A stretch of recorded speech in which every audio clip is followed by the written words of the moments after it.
नमस्कार, मी प्रमिला झांबरे. तर तुम्ही कधी भोपळ्याच्या वड्या करून खाल्ल्यात का? नसेल केल्या नसेल तर चला आपण आज करूया. तर इथे एक भोपळा घेतलाय, थोडासा मी भाजीला वापरलेला. ही जी अर्धा भोपळा आहे त्याला आता किसून घ्यायचा. मी साल काढले आणि स्वच्छ भोपळा धुवून घेतलेला आहे. तर आता ही भोपळा मी किसून घेणार आहे. त्यासाठी इथे किसणी स्वच्छ घेतली, एक काटवट घेतली. म्हणजे तिमण्यासाठी आपल्याला परत काटवट लागणार आहे, म्हणून पहिल्यांदाच मी काटवटीतच किसून घेते.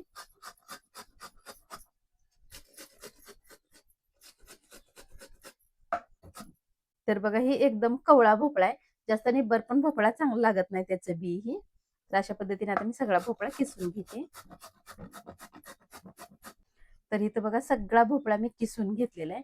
तर भोपळ्याची वडी बनवण्यासाठी इकडे मी साहित्य घेतलेलं आहे. तर इथं बघा, कोथिंबीर घेतली, कोथिंबीर धुवून चिरून घेतलेली आहे.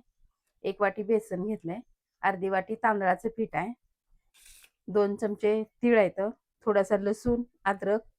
इथे एक 4 पानं मी पुदिन्याची आणि 4 पानं कढीपत्त्याची घेतली होती. हिरवी मिरची तुम्ही किती तिखट खाता त्याच्यानुसार हिरवी मिरची वापरा. हिरवी मिरची, पुदिना, कढीपत्ता, लसूण हे छान असं मी ह्याला बारीक करून घेते अगोदर. आणि कढीपत्ता आणि पुदिन्याची पानं पण त्यातच टाकले. आता ह्याला मी बारीक करून घेते. बघा, छान असं बारीक हिरवी मिरची वाटून घेतलेली आहे. तर आता ही आपण जी भोपळा किसून घेतलेला आहे त्यात पाणी वतायचं नाही किंवा पिळून पण घ्यायचं नाही. तर इथे अर्धी वाटी मी बेसन टाकून घेते. जसं तिंबल तसं बेसन टाकते मी. आणि ह्यातलं निम्मच मी तांदळाचं पीठ पण टाकले, जसं लागल तसं टाकून घेणार आहे. भरपूर अशी कोथिंबीर घेतली, एक अर्धा चमचा हळद वापरली आणि ही मिरची बारीक केलेली सगळी मिरची मी टाकून घेणार आहे. तर ही सगळी मिरची मी वाटून घेतलेली टाकून घेतली ह्यात. आता ह्यात चवीनुसार मी मीठ टाकून घेते आणि छान असं ही पीठ आपल्याला वडीसाठी तिंबून घ्यायचं आहे. तर ह्यात पाणी भरपूर असते भोपळ्यामध्ये, त्याच्यामुळे आपण पाणी अजिबात वापरायचं नाही. लागल तसं थोडं थोडं मी पीठ टाकून घेणार आहे. तर राहिलेल्या अर्धी वाटी पण मी बेसन पीठ टाकून घेते.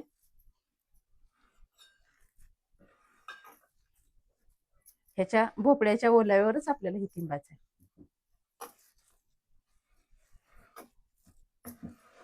हे तांदळाचं पीठ पण ठेवलेलं आहे ना, हे पीठ पण मी टाकून घेते.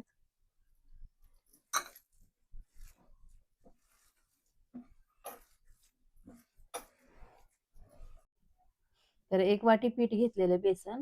तर आणखी थोडंसं पीठ लागलेलं आहे मला. त्याच्याच पाण्यामध्ये जे आपण भोपळा किसून घेतलेला होता त्याच्यामध्येच आपण हे पीठ तिंबून घेतलंय. जास्त घट्टही नाही आणि जास्त पातळही नाही. तर पिठाचा गोळ्यात जर आणखी जर ओलसर पीठ असेल किंवा ह्याचं पाणी भोपळ्याचं जास्त झालं असेल तर आणखी थोडं तांदळाचं पीठ आणि बेसन पीठ मिक्स करून घ्या. तर मी गॅसवर एक पातेलं ठेवलंय पाणी उकळायसाठी. तर आपण वड्या उकडल्या किंवा आळू मोदक काही जर उकडलं जर्मनच्या पातेल्यामध्ये तर पातेलं काळं पडतंय. त्यासाठी मी थोडंसं लिंबू टाकते त्यात आणि पातेल्यावर एक चाळणी ठेवणार आहे मोदक्याची. त्या चाळणीला पण छान असं तेल लावून घेतलेलं आहे. तर छान असं मी मोदकाच्या चाळणीला तेल लावून घेते आता. तर सगळीकडे तेल लावले.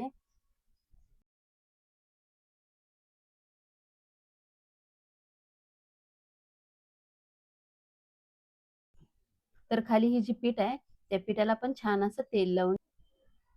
तर बघा, ह्या पिठातलं मी 2 गोळं करून घेते.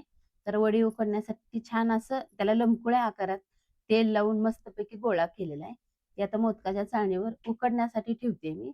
तर दोन्ही पण गोळे तसेच मी करून घेणार आहे. तर दोन्ही पण गोळे आता छान असे उकडण्यासाठी ठेवते. तर माझ्याकडून तीळ लावायचं विसरले गेले. तर वरून आता एका साईडला लावायला पाहिजे, सगळीकडे थोडंसं टाकून घेते, अजून ओलसर आहे. त्याच्यावरनं मी नंतर वरनं थोडंसं तीळ टाकून घेते आणि थोडंसं त्याला चोपते, म्हणजे तीळ चिटकलं जाते. तर आता ह्याला मी 10 मिनिटासाठी वडी उकडून घेते. बघा, छान असं 10 मिनिटं मी वड्या उकडून घेतल्या त्या आणि थंड पण करून घेतले. त्याचं मी खाली उतरून घेतले आणि पातेलं बघा, पाणी लिंबू टाकल्यामुळे पांढरा शुभ्र राहिलेला आहे, काळं पडलं नाही. तर बघा, पातेल्याचा कलर बदलला नाही, काळं पडलं नाही. लिंबू टाकल्यामुळे छान असं पातेलं आहे असं राहिलेलं आहे. त्याचं मी खाली उतरून घेतले. तर आता ह्याच्या मी वड्या कट करून घेते. तर छान असं पीठ हे शिजलेलं आहे.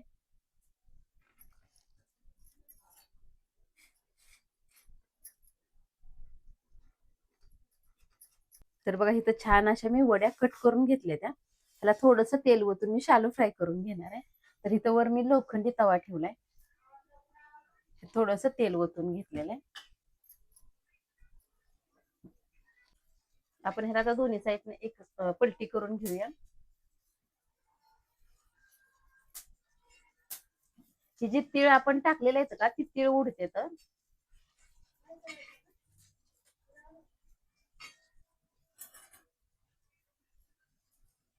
तर बघा छान असे जे फ्राय झालेल्या वड्या आहेत ती मी तव्याच्या साईडला काढून घेते. त्यात तेल तर अजिबात राहत नाही. आपण सोड्याचा वापर केलेला नाही. सोडा वापरला तर एकदम मऊ खुसखुशीत होतोय, पण वडी तुटते, कट करता येत नाही. म्हणून इथं सोडा वापरलेला नाही. आता जी मध्ये तेल आहे त्या तेलामध्ये अजून एक 2-3 वड्या मी सोडून घेते. छान अशा वड्या मी शालो फ्राय करून घेतल्या त्या. तर ह्याला त्याच ताटामध्ये काढते. थोड्याशा मी शिल्लक ठेवल्या त्या, का तर ती सकाळी ज्यावेळेस आपण जेवण करतो त्यावेळेस गरमागरम शालो फ्राय केलेल्या चांगल्या, म्हणून जेवढ्या जेवताना लागतील तेवढ्याच मी फ्राय करून घेतल्या त्या. आज मी बघा भोपळ्यापासून मस्तपैकी अशा कुरकुरीत वड्या केल्या त्या. तुम्हीही अशा प्रकारे कधी बनवलं नसेल तर करून बघा. माझा व्हिडिओ आवडला तर चॅनलला. आज मी बघा भोपळ्यापासून मस्तपैकी अशा कुरकुरीत वड्या केल्या त्या. तुम्हीही अशा प्रकारे कधी बनवलं नसेल तर करून बघा. तर माझा व्हिडिओ आवडला तर नक्कीच लाईक करा. चॅनलला सबस्क्राईब केलं नसेल तर चॅनलला सबस्क्राईब करून घ्या.